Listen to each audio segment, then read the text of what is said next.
Hello and welcome to No Rest for the Weekend, where we go behind the scenes and talk to the creators of independent entertainment. I'm Jason Godbey, and with me in the Rabbit Hole studio today, he is the CEO of Koncept VR, Mr. Joergen Geerds. Welcome, Joergen. Thank you for having me. Thanks for coming. Did I get your name right? Absolutely. All right, I'm trying, man. Sometimes I get exotic names on this show, and I really try hard.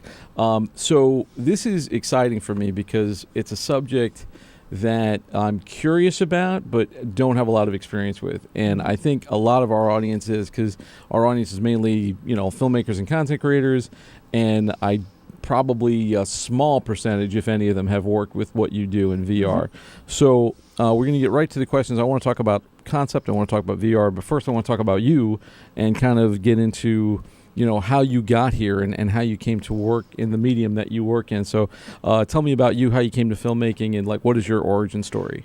Yeah, I actually went to art director and film school. So I had a fantastic film professor, and he really instilled the love of photography and film into all of our students. And then I took a detour actually into advertising, because art direction was also part of my education.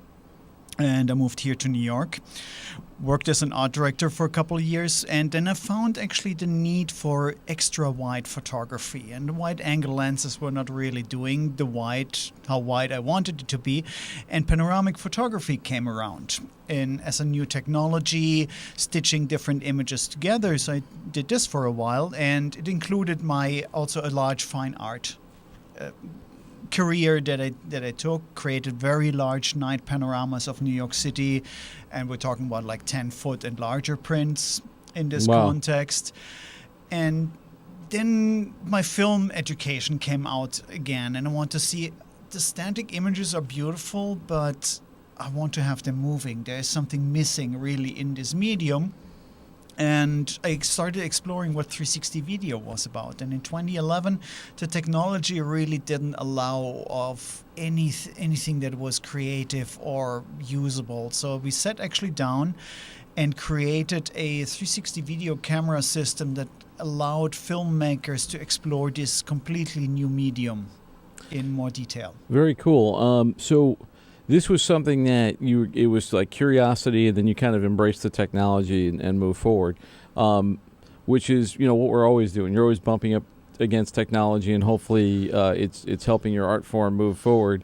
And sometimes it's a little mind-boggling. You have to, there's a learning curve, and so to speak. I've had a little bit of experience with VR, and I've worn the headset and done a little bit. Mm-hmm. But you deal in 360 video, VR, and AR. Yes. Can you explain the difference between those three things for those of us who don't know? In general, virtual reality is the overarching term, where all those new media that we encounter really fit underneath. 360 video is a subset of virtual reality that is a medium that really lets the consumer be part of a scene without interacting to it. Another subset is computational VR, mostly gaming environments where everything is on the fly generated by a computer and you can interact with objects more or less. And AR is basically taking those two concepts out of the box and bringing it into not a headset environment, for example, but taking it onto the real world and putting new content onto existing objects in the real world. Break that down for me. So what does AR stand for, first of all? AR is augmented reality. Augmented reality. So you have virtual reality, augmented reality, and 360 video.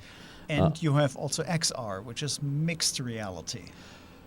So what does that mean, per se? If you describe it from sort of the viewer experience, so if I'm in an augmented reality as opposed to virtual reality, what is the difference between those two from the viewer perspective?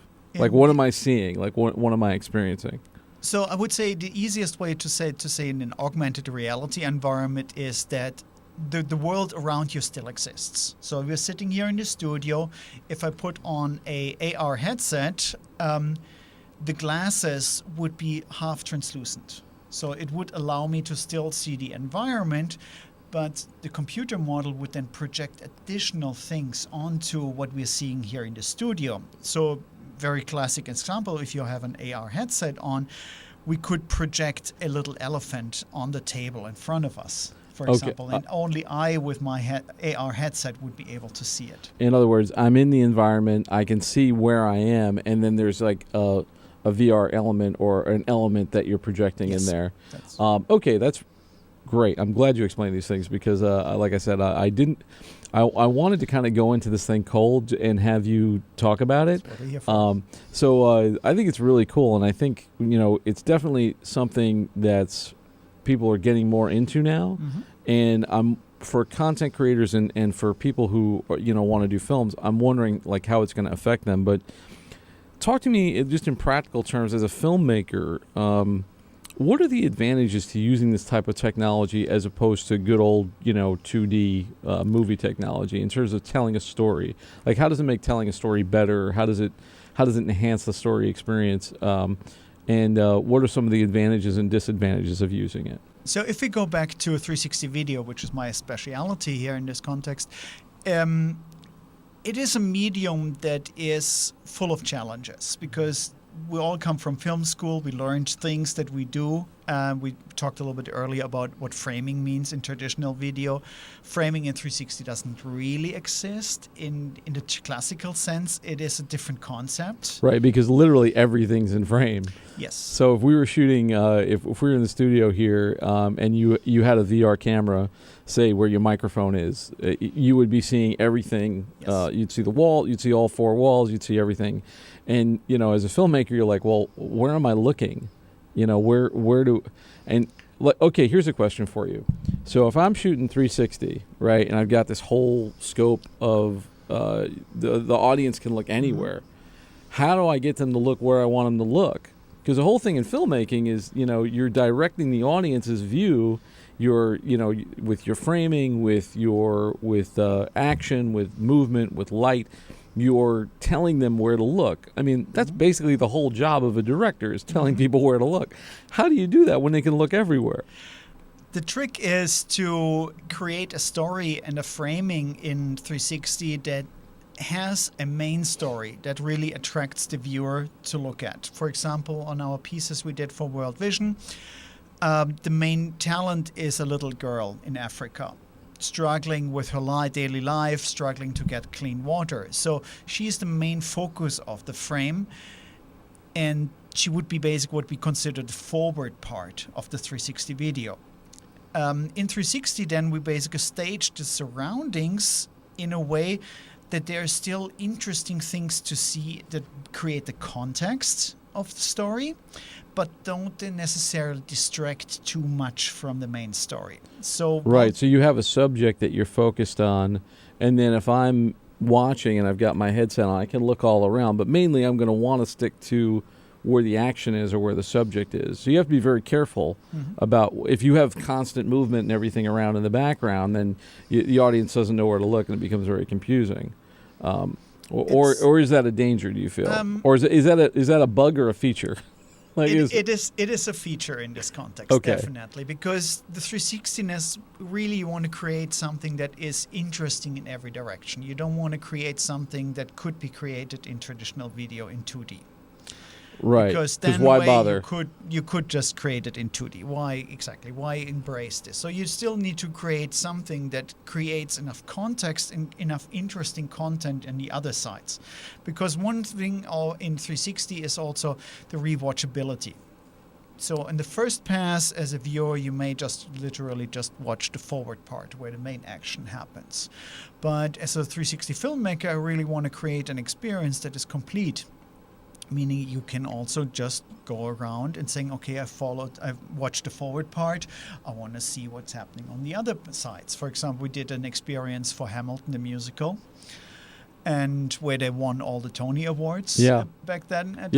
People are probably pretty familiar with Hamilton. It was a pretty popular musical. Yes. I don't think you still can't get tickets to see it. I think it's very difficult. For those of you who want to come to New York and see Hamilton, plan in advance because you're gonna have a hard time getting tickets. Tell me about that project. So you did like a behind the scenes type thing for them, or no? It was they created an a cappella version of one of the songs, Wait For Me. Okay. And I directed basically the whole crew not in costumes, but in normal clothing, on stage, and we placed them basically, in this case, around the camera. So we still had a forward view, which was considered towards the audience, so which empty theater in the afternoon, but we can see the whole stage crew basically staged around it, singing their parts, acting out the parts. So it was really a custom piece as a thank you to the audience, basically. Oh, that's really cool. That's really cool. So I think so you direct this stuff. So as a director, it's almost like theater in the round, only the opposite. In that, because you're in that case you were on stage, but you're always thinking in full dimensions all around you all the time. Yes. Because everything is happening now. I don't want to get too into like the tech part of it or like too into the minutia of it, but can you edit that in traditional editing software? Can I put that into something like Final Cut Pro or Premiere, or do you need special editing software for it?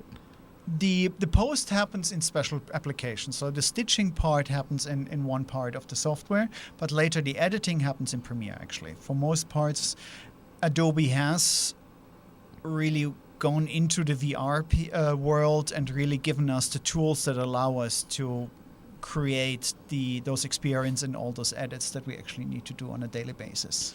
And when you're stitching that stuff together, because so I'm a traditional director, and I'm thinking about maybe this project is right for 360. Now, I think in terms of storyboards, I think in terms of pictures, when you're putting that action together, are your cuts? Are you going from, if it's one shot that's 360, are you going from one perspective to another? Or is it like, how do you not confuse people when you're cutting in that? Because I've seen most of the stuff, the 360 stuff I've seen is all like one long tracking shot, like, so how do you cut that and make it make sense so you're not, your audience or your viewer is not completely disoriented? Yeah. So this is basically where the art of 360 comes in, where you need to basically analyze your story and create your storyboards and your cuts based on how you want to tell the story. And I can go back, for example, a piece that we did for Aero Electronics in September. It's a mini documentary about a quadriplegic that is driving a muscle car again. So it's a semi-autonomous car that can be controlled with only head movement and breathing control. Oh, wow. So breathing in and out was the acceleration and brake control. Steering just happens by just moving his head left and right, and he had tracker on his glasses. Wow. Actually. So the cameras in the car would track his head movement, and so he has full control over this. And he was, prior to his accident, an F-18 pilot. Oh, wow. In Top Gun, and so he was basically just a fantastic story to create a VR piece about it. So the opening shot is basically where outside of the car, how it accelerates down on the road down in Virginia. And then we tell the story, we take the viewer out into like what is his life. So different takes in there are, for example, we are inside his van, how he sits in his wheelchair, his mother is attending him, how they go from A to B, how he gets wheeled out of the van, how he gets lifted into the SAM car. And we take this basically from different perspective, always basically to introduce the story, but also to introduce the action and the hardship that is necessary to do those steps. So it is a rather complex storyboard in order to get to this. And the nature of 360 really requires us to do way longer edits. So in for terms example, in terms of longer shots, so you're living yes. in a shot longer than you would normally do that. Yes. Okay, that makes sense. My shots are basically 15 seconds. Right, where, like a lot of times when I'm editing stuff, especially if I'm doing like doc stuff or I'm putting a montage together, my shots are like a second or two. Yes. So I'm a very much more modest pacing. Yeah. In this. Well, you almost have to, otherwise if you cut too fast, your audience would be like, "Wait, what?" They'd just be completely lost. So this is interesting, and I want to think about it in terms of sort of being a future of storytelling and a tool people can use. But like, so say you're a traditionalist. Say you come from a regular filmmaking background like I do. What advice would you give somebody who was kind of looking to maybe get into VR or 360? Getting into VR is a total commitment. Just picking up a 360 camera, going out and saying, "Hey, I'm now a 360 filmmaker," I haven't seen that working out necessarily. And we talk about on every level of filmmaker out there, up to the big Hollywood guys. You need to have a very strong commitment to the medium.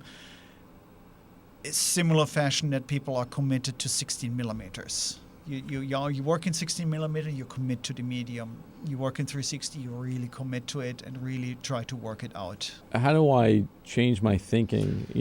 Because one of the things that we do what we're taught, and if you come up, and I've been making films on and off for 20 years, mm-hmm. So I think in terms of framing and mm-hmm. All the traditional filmmaking techniques.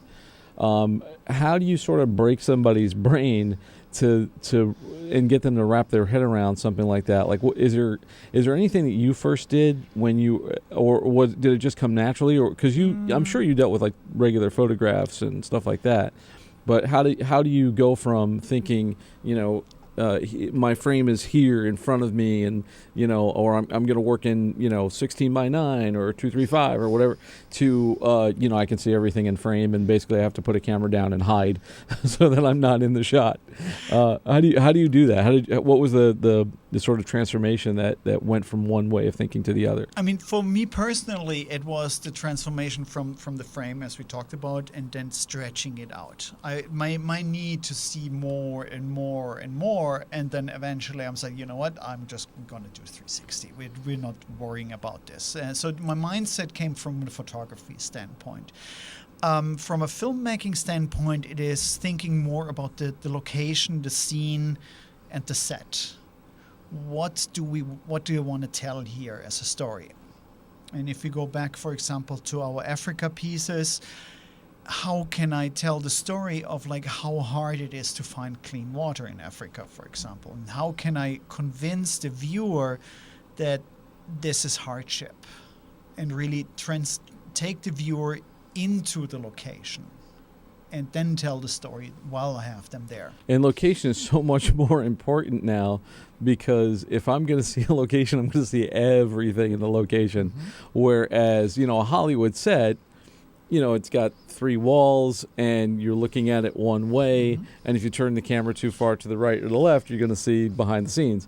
So with you, I mean, I would imagine that things more in the documentary space would be better for that, because otherwise you'd have to build, like if you tried to say you tried to do this with like a fictional narrative movie. Mm-hmm. Say they tried to make the next Avengers film or something, or like a big budget film, which would be probably amazing to see in 360. But you literally, like, how do you hide the crew? How do you get, do you just make everybody wear green and then like put everybody in a big green screen, and like how do you do that kind of like? Big Hollywood has it super easy because everything is virtual, everything is modular. Mm-hmm. So doing the Avengers in 360 would be so easy. It's ridiculous. All you need just to because do there's so many computer elements anyway. Yeah, it's a computer screen anyway. All you need to change is your regular camera to a 360 projection, and you're done. So, we kind of mused about this before, but do you think this is the future in terms of storytelling and in a theatrical way, or like do you think we're ever going to get to the point where, because we now 3D was a thing for a while, mm-hmm. And I don't know how much some people are doing that. I know James Cameron is still mm-hmm. very much into 3D. I'm not a 3D person. Like I don't like the way I wear glasses, so it's not easiest for me to wear, and I get sick to my stomach, and it's like dark, mm-hmm. and it's not a good experience for the most part. But do you think we'll ever get to the point where you're having audiences, probably, I mean, I don't know if they would be in a theater to do this, but like, because they probably wouldn't need one, but like, do you think everybody is going to have a home headset with a VR headset, or we're going to go to places where you have these VR experiences, and that's the more the mainstream than it is now, or competing on a level with traditional screens? No, I don't think so. It will be a medium among many others. Similar to we have radio, we have TV, we have still newspaper around. Paper still exists. We still read books, so none of the old media will go away. Will it be an additional outlet for creatives to create stories? Absolutely yes. Will the technology evolve into we don't have to wear clunky headsets on our heads? Eventually, yes. I do think we will have eventually direct neural input into the visual cortex. So all of this stuff needs what we put on our heads and can go away. We basically just plug in and project directly on our retinas. So we're going to be living in the Matrix, basically, with computer chips in our heads. Eventually, yes. Wow. Yes, we'll get there. I don't know. Give it a couple of years. I don't know if I'm dreading or looking forward to that myself. But it will be a choice for people. It will not be like, yes, you have to do this. People really enjoy this, and people that would like to stay with more traditional media will still visit a big cinema screen because it is still a social experience. We need to still separate social experience from personal experiences. That's a great point to sort of leave that off on. And I am curious to see, I'm always curious about the future of where things are going. And, as a creator, too, there's more options now and different ways to make things. I grew up on film. Most of the people my age did grow up on film. My first real films were on 16 millimeter and shooting in a 4:3 aspect ratio, and then going into wider formats with video and so forth, combining video with film. And, this is, I think it's one of those things where some people are going to take to it like ducks to water and jump right on the technology. And some people are going to go, no, that's not, I'm just going to stick to my, and good on both of them too. And it's kind of amazing that you've gotten this deep into it and specialize in it. But as you were saying before, it's a commitment. Yes. So you can't do it a little bit. You feel like if you're going to get good at this, you got to really, you need to go at it. You need to dive in. So thanks for coming. I got to wrap up in a little bit here, but before I do, I want you to tell me about. So do you have any upcoming projects that you want to say that are coming out here in 2019? So we're currently in post-production for a mini documentary about Marlene Rosenberg. She's a jazz bass player from Chicago, and she's releasing a new album. She's a very old friend of mine, actually, so we decided to film her recording of her new album in 360. So it's a very interesting piece where we take the viewer from the rehearsal into the recording studio, as well as tell a little bit about the background of the story, because she has a very strong political opinion about this. And it's all about racial tensions in this country. So she feels very strongly about it, and we feel like this is very appropriate to tell also a little bit more about what she wants to do with her jazz album. Very cool. So you're giving somebody that like virtual experience of walking in somebody else's shoes and experiencing these issues. Yep. I think that's great. I mean, I think probably, correct me if I'm wrong, but probably the biggest challenge of using this stuff is figuring out when to use it. Yes. It's like you can use a pistol or you can use a bazooka, and you have to figure out, because for a lot of things, this is not going to be the right format. That's correct. Yes. And you seem to be probably your greatest gift as a filmmaker, creator is figuring out when to use this and what stories are right for it. Yes. Do people normally, approach you and say, hey, I want to do this thing in VR? Mm-hmm. Do you ever talk people out of it? Yes. Really? Yes. Because you're like, no, this is not right for it. That's great, because I've done that several times myself with clients and said, you really, this is not the medium for you, or this is not like for me, it happens with like 4K. When people want to use 4K for certain things, I was like, well, you can, but it's going to be a lot more expensive, and you don't really need it, and you have that sort of technology debate. But people, they do latch on to technological buzzwords. They do. Yes. and you have like this, I want to shoot this whole thing, and then you go, let me just break this down for you. let me tell you what this involves. But that's great, man. For anyone out there, like in terms of how to get hold of this stuff, I'm going to see where where they can contact you, but like, is this type of equipment is this found in traditional rental houses? Like, if I wanted to make a 360 video, if I wanted to make a project in VR or something like that, can I get this anywhere, or are there like specialized houses that you rent for them, or do you just have to buy everything because it's not that around that much? I would start if you're interested in 360 and want to get off, buy a cheap little unit. They cost around $400. Super easy to handle. One camera does everything in this context, and just play with it and just explore with it. What is good? What is bad? What makes a good frame? What makes a bad frame? And then once you basically kind of like discover, like, yes, I like the workflow, because the workflow is much bigger. I mean, you talked about like talking people out of 4K productions. 4K is our delivery size. Wow. And we shoot basically in 6 and 8K. Wow. So terabytes of data will come your way. That's important too, because a lot of people, when they get into they want to get into a new medium, they don't think about the post process, and they don't think about like it's a whole new rabbit hole. Yeah. So even if you buy a $400 camera, you're going to have to buy a lot more in terms of data storage. Yep. You're going to have a faster bus on the computer just to handle everything. Yes. Whoa. Oh, yeah. So I mean, your little $400 camera will give you a 5.7K video. Wow. That you need to edit. Yeah. So welcome to Proxy Files, I guess. Anyway, thanks for coming, man. For those, for anyone looking to seek out you or Koncept VR, how can they find you on the web? So they can find us on our website, konceptvr.com with a K. And you can also download our app on the Apple Store and on the Great. And just going to wrap up here, but thanks for coming, and thank you all out there once again for taking this trip down the rabbit hole. For more episodes of this show, we have a newish website, norestfortheweekendpodcast.com. If you want to watch the shows are there, you can also listen and subscribe on all the major podcast channels, including Anchor, iTunes, Stitcher, Google Play, Spotify, and wherever you listen to podcasts. Once again, I'd like to thank my guest, Mr. Joergen Geerds. Thank you. For Behind the Rabbit Productions, I'm Jason Godbey. Thanks for joining us, and we'll see you next time.